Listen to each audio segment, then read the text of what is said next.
Hello guys, welcome back to my channel. வீடியோக்குள்ள போறதுக்கு முன்னாடி மறக்காம இந்த வீடியோக்கு ஒரு லைக் போட்டுருங்க.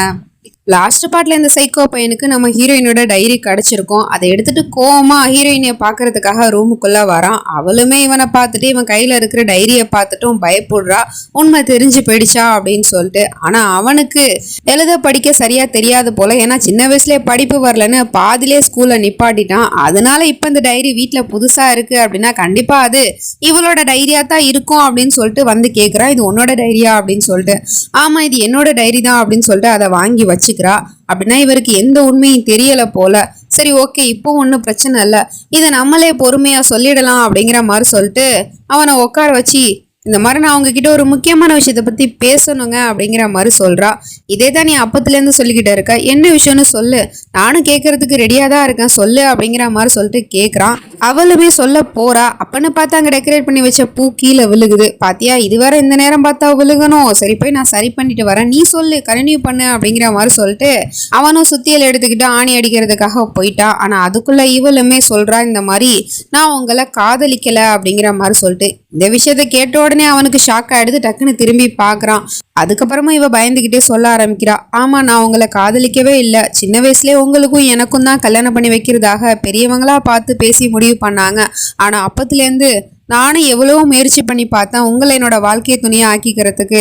ஆனா என்னால முடியல. ஏன்னா நீங்களுமே என்கிட்ட என்னோட மனசை காயப்படுத்துற மாதிரிதான் ஒவ்வொரு விஷயத்தையுமே பண்ணீங்க. அதனால எனக்கு சுத்தமா உங்களை கல்யாணம் பண்ணிக்கலாமா வேணாமாங்கிற குழப்பத்திலே இருந்தேன். அப்பதான் பெரியப்பாவுமே என்னோட கல்யாணத்தை பியூஷ் கூட முடிவு பண்ணாரு அப்படிங்கிற விஷயத்த சொல்லிக்கிட்டு இருக்கா. ஸோ இதெல்லாம் கேட்க கேட்க அந்த வேலுக்கு சமக்கம் வருது. அடுத்த நிமிஷமே அப்படியே பக்கத்துல நெருங்கி வந்து கேட்டுக்கிட்டு இருக்கான். இவ அதை பார்த்துட்டு இன்னும் கொஞ்சம் பயந்து போயிட்டு, அப்போ அதை ஸ்டாப் பண்ணிருக்கலாம்ல, ஆனா அப்பவும் கேட்காம இவ மொத்த உண்மையுமே சொல்லிக்கிட்டு இருக்கா. அதுக்கப்புறம் என்னோட வாழ்க்கை துணையா வரப்போறது பியூஷ் தான் நான் நினைச்சேன். ஏன்னா அதுக்கு பின்னாடியும் ஒரு காரணம் இருக்கு. சின்ன வயசுல இருந்து நான் உங்களை இல்ல அவனை தான் காதலிச்சேன். ஆமா, நான் பியூஷை தான் காதலிக்கிறேன் அப்படிங்கிற உண்மையை சொல்லிடுறா. ஸோ இந்த விஷயத்த கேட்ட அடுத்த நிமிஷமே கையில வச்சிருக்க சுத்தியலையுமே கீழே போட்டுட்டான். ஆனா அந்த கையில ஆணி வச்சிருப்பான் போல. அந்த ஆணியை வச்சு நல்லா தன்னோட விரல்ல வந்து அழுத்திக்கிட்டே இருக்கான்.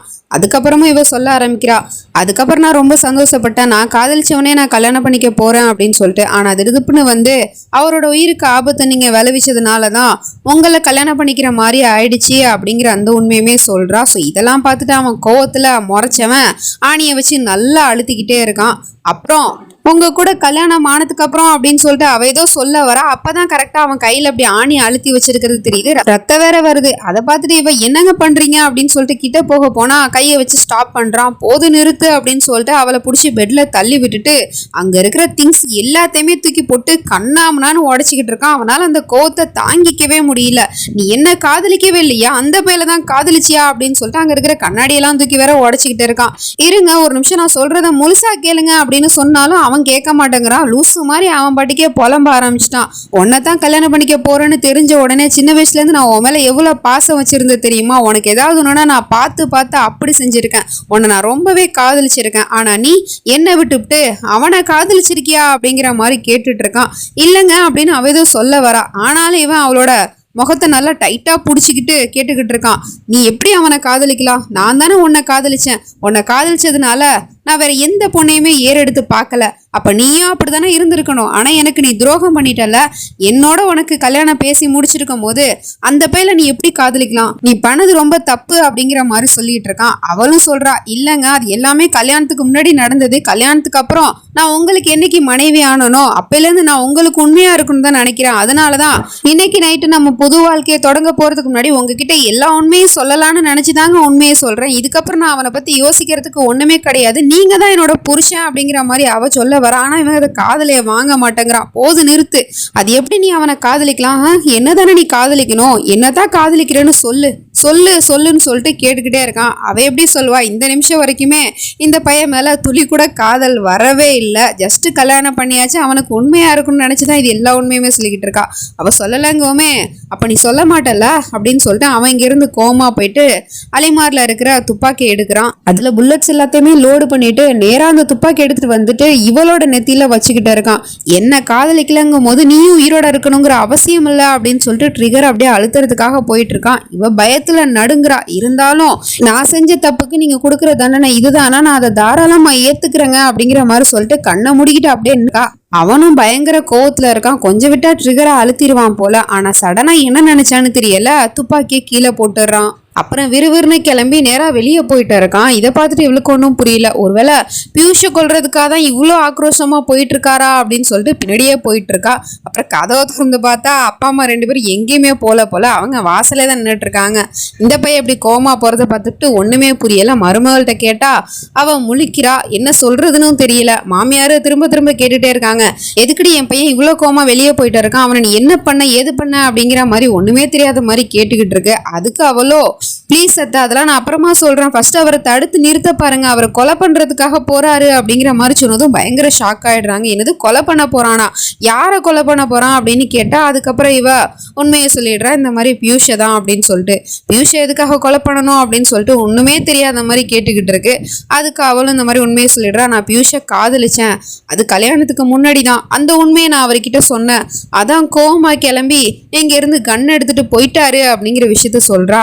அப்படின்னா இந்த அம்மா யோசிக்குது, நம்ம வச்ச டைரினால அப்பா அந்த உண்மையை தெரிஞ்சுக்கலையா, இவளா வாயை கொடுத்து மாட்டிக்கிட்டாளா, சரி அப்படியே இருந்தாலும் கோவத்துல இவளை தானே ஏதாவது பண்ணியிருக்கணும், அதை விட்டுட்டு எதுக்காக அவனை கொல்றதுக்காக அவன் போயிருக்கான் அப்படிங்கிற மாதிரி இந்த அம்மாவும் முழிச்சுக்கிட்டு இருக்கு. ஒருவேளை அவன் பியூஷை கொல்றதுக்காக தான் போயிருக்கான் அப்படின்னா அது பெரிய பிரச்சனையாயிடுமே அப்படின்னு சொல்லிட்டு மருமகளை கூட்டிட்டு நேரா அங்க வீட்டுக்கு போய் பாக்குறாங்க. அங்க அவன் போவே இல்லை போல, ஏன்னா வாசல்ல காவலுக்கு ஆளு நிக்கிறாங்க. ஸோ அதனால பையன் இங்க வரல அப்படிங்கிற விஷயத்த தெரிஞ்சுக்கிறாங்க. அதுக்கப்புறம் வீட்டுக்கு வந்துட்டு அப்ப எங்க தான் போயிருப்பான் அப்படிங்கிற மாதிரி யோசிச்சுட்டு கால் பண்ணிலாம் பார்க்குறாங்க. ஆனாலும் அவன் ஃபோனை எடுக்கவே மாட்டான் போல. விடிய விடிய முழிச்சிருந்து பையனுக்காக காத்துக்கிட்டு இருக்காங்க. அந்த பையன் எங்கேயோ நின்றுக்கிட்டு யாரையோ ஆக்ரோஷமா சூட் பண்ற மாதிரி தெரியுது. ஐ திங்க் பியூஷை கொலை பண்றானா இல்லை என்ன பண்றான் அப்படிங்கிறது தெரில. இருக்கிற புல்லட் எல்லாத்தையுமே சுட்டு தள்ளிடுறான்.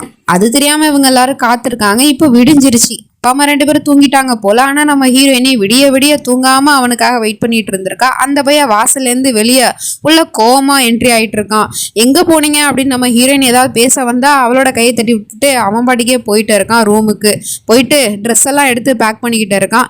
என்னப்பா பண்ற, எதுக்குப்பா நீ ட்ரெஸ் எல்லாம் பேக் பண்ற அப்படின்னு கேட்டா எல்லாரும் போயிட்டு அவங்க ட்ரெஸ்ஸை பேக் பண்ணுங்க, நம்ம உடனடியா இங்க இருந்து கிளம்பணும் அப்படிங்கிற மாதிரி சொல்லிக்கிட்டு இருக்கான். யாருக்கும் ஒன்றும் புரியல. ஒருவேளை நிஜமாவே இந்த பையன் கொலை பண்ணிட்டானா யாரையும், அதனால ஊரை விட்டு எங்கேயும் எஸ்கேப் ஆகி போறதுக்கு தான் அப்படி சொல்லிக்கிட்டு இருக்கானா அப்படிங்கிற மாதிரி தான் இருக்கு. அப்புறம் நம்ம ஹீரோயினி மட்டும் முழிச்சுக்கிட்டு இருக்கா.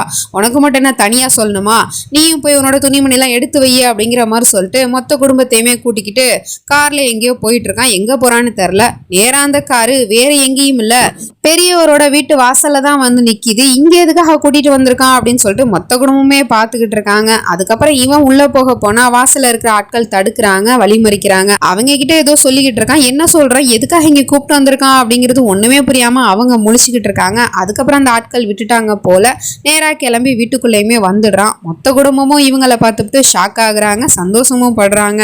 ஆனா அதுல கடுப்பாகிறது அண்ணங்காரம் மட்டும்தான். இப்படி துணிமணி எல்லாம் கட்டிக்கிட்டு வர்றதை பார்த்துட்டு, என்னடா அவ்வளோ வீராப்பா பேசி எங்க அப்பாவை அவமானப்படுத்தி அனுப்புன, இப்ப எங்க வந்த அப்படிங்கிற மாதிரி கேட்டுட்டு இருக்கான். அப்பாதான், டேய் வாய மூடு, நீ வாப்பா உள்ள அப்படின்னு சொல்லிட்டு அவனை நல்லபடியா வரவேற்கிறாங்க. அதுக்கப்புறம் எல்லாருக்கிட்டையும் போயிட்டு ஆசீர்வாதமே வாங்கிக்கிறாங்க. இப்ப பாட்டியும் ஒரு டைலாக் விடுது, சின்ன பசங்க தெரியாம தப்பு பண்ணா பெரியவங்க தான் புரிய வைக்கணும், அதே மாதிரி என் பையன் புரிய வச்சதுனால நீ ஏதோ உன் மேல இருக்கிற தப்ப புரிஞ்சுக்கிட்டு இங்க வந்ததுல ரொம்ப சந்தோஷம் அப்படிங்கிற மாதிரி சொன்னா, அதுக்கு அவனும் மன்னிக்கணும் பாட்டி, ஒரு விஷயத்த நல்லா புரிஞ்சுக்கங்க, நான் எந்த ஒரு தப்பு பண்ணல, அப்படி இருக்கும்போது யாரும் எனக்கு புரிய வைக்கணுங்கிற அவசியமும் ஒண்ணும் இல்லை அப்படிங்கிற மாதிரி திமுறா பேசிட்டு இருக்கான். அதுக்கப்புறம் சரி சரி மருமகளை இவங்க 2 பேரையும் கூட்டிட்டு போயிட்டு அவங்களோட ரூம்ல போய் விடுமா அப்படிங்கிற மாதிரி சொன்னதும் பெரிய மருமக தான் கூட்டிட்டு போயிட்டு இருக்கா. அப்ப புருஷங்காரன் ஸ்டாப் பண்ணி, ஏன் அவங்களுக்கு போக தெரியாதா, நீ வாடி இங்கிட்டு அப்படிங்கிற மாதிரி கூப்பிட்டுட்டு போயிடுறான். அதுக்கப்புறம் இவங்க 2 பேரும் மேல போயிட்டு இருக்காங்க. அந்த பக்கம் காதலன் மேல இருந்து கத்திக்கிட்டு வந்துட்டு இருக்கான். யார் என்னோட ரூமுக்கு வர போறது, திங்ஸ் எல்லாம் அங்க இருக்கு அப்படிங்கிற மாதிரி சொல்லிட்டு கீழே பார்த்தா இவங்க 2 பேரும் கீழே நின்றுட்டு இருக்காங்க. இவங்க எப்படி இங்க அப்படின்னு சொல்லிட்டு அவன் ஷாக் ஆகுறான். அவனை பார்த்த அடுத்த நிமிஷமே பயபுள்ள பொண்டாட்டிய செந்துக்கா தூக்கிக்கிட்டே அப்படியே மேல வந்துகிட்டு இருக்கான். ஸோ இதை பாக்குற அவனுக்கோ செம கடுப்பாகுது. அப்படின்னா புரிஞ்சு போச்சு, இவனை தினம் தினம் இப்படி வெறுப்பேத்தி பார்க்கணும் அப்படிங்கிறதுக்காக தான் இந்த வீட்டுக்கு இவளை கூட்டிட்டு வந்திருக்கான் அப்படிங்கிறது தெல்ல தெளிவா தெரியுது. இன்னும் என்னெல்லாம் கூத்து பண்ண போறான்னு தெரியல. வெயிட் பண்ணி தான் பார்க்கணும். நெக்ஸ்ட் நம்ம அடுத்த பாட்டுல பார்த்து தெரிஞ்சுக்கலாம். அது வரைக்கும்